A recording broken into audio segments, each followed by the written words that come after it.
इस्लाह करना, दुरुस्त करना, मुआशरा समाज को दुरुस्त करना, बिगड़ जाए उसको सही करना। तो हम सब अच्छी तरह से जानते हैं कि जब किसी चीज को दुरुस्त करने की जरूरत पड़ती है तो हथौड़ी की भी जरूरत पड़ती है, बुलडोजर की भी जरूरत पड़ती है, चाकू की भी जरूरत पड़ती है। तो चूंकि नाज़िम जलसा ने मुझे वक्त नहीं दिया है, सिर्फ 10 मिनट का वक्त दिया है, तो 10 मिनट में हथौड़ी चलाए कि चाकू चलाए? कुछ नहीं चला सकते। तो सिर्फ एक हदीस जो मैंने पढ़ी है, उस हदीस में हम सब अपना चेहरा देख लें कि हम सब कहां खड़े हैं।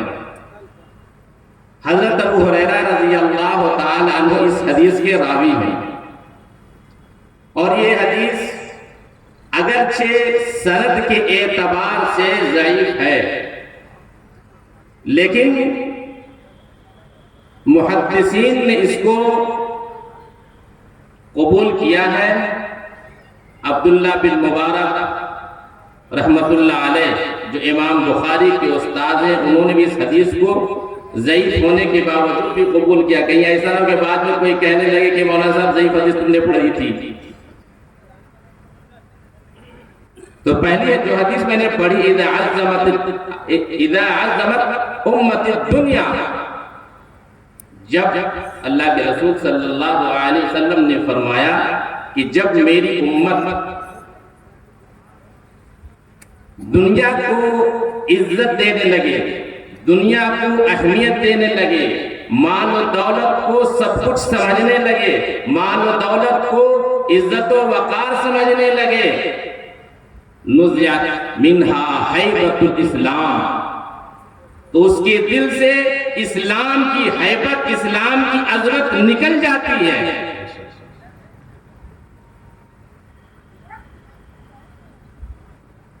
आसानी के साथ इसको समझ लीजिए कि अल्लाह के रसूल सल्लल्लाहु अलैहि वसल्लम ने फरमाया कि जब दुनिया को, दुनिया के मालो मता को इंसान फौकियत देने लगे, उसको अहमियत देने लगे, तो जाहिर से बात है कि अल्लाह का कानून, अल्लाह का फरमान उसके नजदीक कमतर हैसियत है उसकी। और इंसान मालो मता को सब कुछ समझने लगा, जिसके नतीजे में इंसान शरीयत के आमाल पर अमल करना उसके लिए मुश्किल हो गया।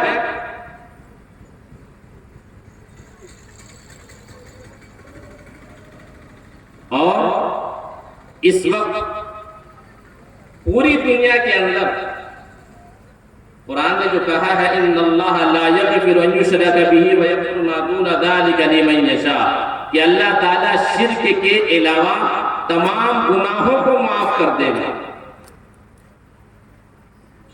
इन्न शिर्क लज़ुल्मुन अज़ीम, शिर्क बहुत भारी गुनाह, बहुत बड़ा गुनाह। लेकिन याद रखिए कि शैतान एक ही तरह से वो हमला नहीं करता है। हर जमाने में शिर्क चोले बदल बदल कर लाया उसने शिर्क को। इस वक्त का सबसे बड़ा शिर्क क्या है? इस वक्त का सबसे बड़ा शिर्क पैसा, माल दौलत, मालूम मता। मौलाना साहब पैसे नहीं तो कैसे होगा, ये भी तो जरूरी है। गिरफ्तार हो गए, चूंकि इस पर ज्यादा देर तक नहीं कह सकते। आगे अल्लाह के रसूल सल्लल्लाहु अलैहि वसल्लम ने फरमाया, वइज़ा तरकतिल अम्र बिल मारूफ वन नही अनिल मुनकर हरुम बरकतल वही, कि जब मेरी उम्मत अम्र बिल मारूफ और नही अनिल मुनकर को छोड़ देगी, हर वक्त बरकतल वही, वही की बरकत से महरूम हो जाएगी। इस उम्मत की खुसूसियत है क्या?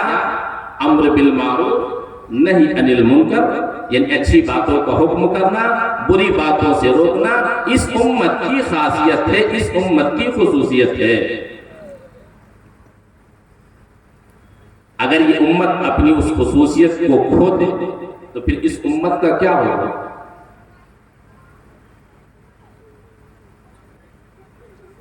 बत्तियां आपके सामने जल रही है, पंखे चल रहे हैं, पंखे हवा देना बंद कर दें, बत्तियां लाइट रोशनी देना बंद कर दे, क्या करेंगे? हटा देंगे। क्यों? उसकी जो खासियत है, खुसूसियत है, उसने खो दिया, हटाकर दूसरे को लगा दिया, दूसरी लाइट लगा दी आपने। क्यों? रोशनी देना बंद कर दिया उसने। तो जब ये उम्मत अपनी खुसूसियत अम्र बिल मारूफ नहीं अनिल मुनकर को छोड़ देगी, इस उम्मत का क्या होगा? अभी परसों का हादसा है ना, दर्दनाक हादसा जो पेश आया अभी उड़ीसा में, क्यों ऐसे हो गया?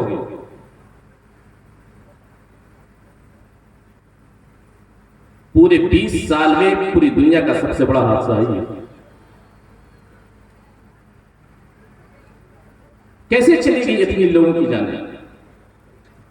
कहीं ना कहीं किसी एक की गलती हुई होगी, एक ने अपनी जिम्मेदारी को छोड़ा होगा, इतना बड़ा हादसा पेश आ गया।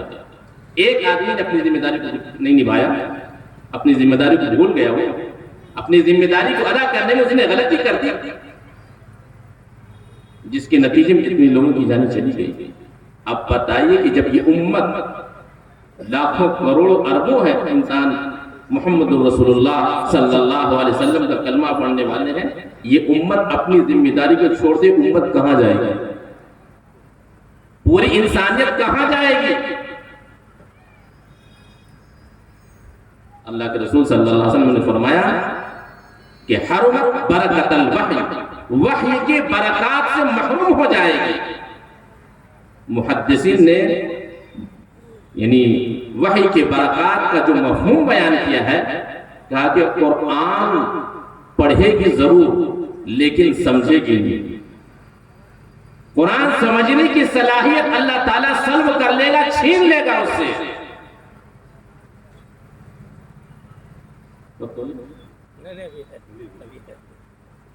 आगे अल्लाह के रसूल सल्लल्लाहु अलैहि वसल्लम ने फरमाया कि इदा तसाबत उम्मती सकतत मिन ऐनिल्लाह, जब मेरी उम्मत आपस में गाली गलोच करने लगे, एक दूसरे को गाली देने लगे,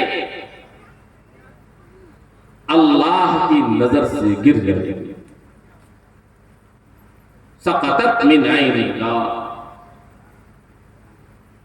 अल्लाह की नजर से गिर जाएगी। क्यों? तो बड़ा जुर्म कर लिया क्या? जिस इंसान के बारे में अल्लाह ताला ने फरमाया वलक़द कर्रमना बनी आदम, हमने बनी आदम को शरफ बख्शा, इज्जत बख्शी, तकरीम बख्शी। आज उस इंसान को तुम गाली देते हो जिसको हमने बनाया, आज तो उसको गाली देते हो। मेरी बनाई हुई चीज को तुम नुक्स निकालते हो, उसको बुरा भला कहते हो, मेरी बनाई हुई चीज को।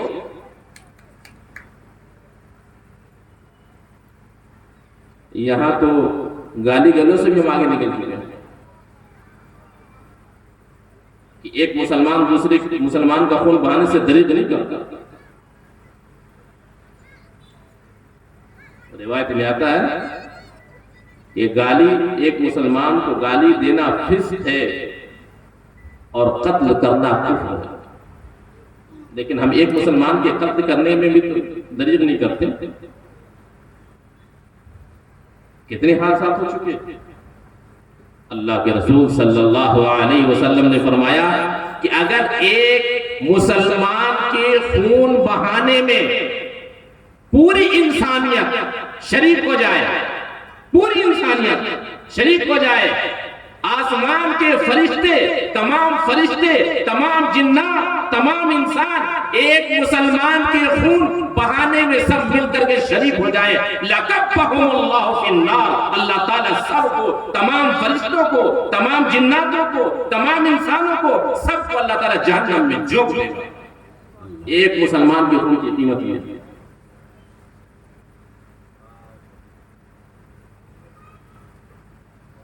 ये हदीस हमें सामने रखना चाहिए कि अल्लाह के रसूल सल्लल्लाहु अलैहि वसल्लम ने फरमाया, क्या फरमाया, इज़ा अज़्ज़मत उम्मती दुनिया नुज़ियत मिन्हा हैबतुल इस्लाम व इज़ा तरकतिल अम्र बिल मारूफ वन नही अनिल मुनकर हरमत बरकतुल वही व इज़ा तसाबत उम्मती सकतत मिन इल्लाह। ये तीन चीजें हैं, इसको घर जब यहाँ से लौटेंगे इन तीन चीज़ों को घर जरूर लेकर जाएं कि अल्लाह के रसूल सल्लल्लाहु अलैहि वसल्लम ने फरमाया कि जब दुनिया की अजमत दिल में बैठ जाएगी, इस्लाम की अजमत दिल से निकल जाएगी, अम्र बिल मारूफ नही अनिल मुनकर छोड़ देंगे, वही की बरकत से हम महरूम हो जाएंगे। और जब हम एक दूसरे को गाली देने लगेंगे तो अल्लाह की नज़र से हम गिर जाएंगे। इन तीनों चीज़ों से हम अपने आप को बचाएं, अपने घर वालों को बचाएं। अल्लाह हम सबको अमल की तौफीक दे। व आखिर दवाना अल्हम्दुलिल्लाह। माशाअल्लाह, मोहतरम मौसूफ चंद मिनटों में अपनी नूरानी व इरफान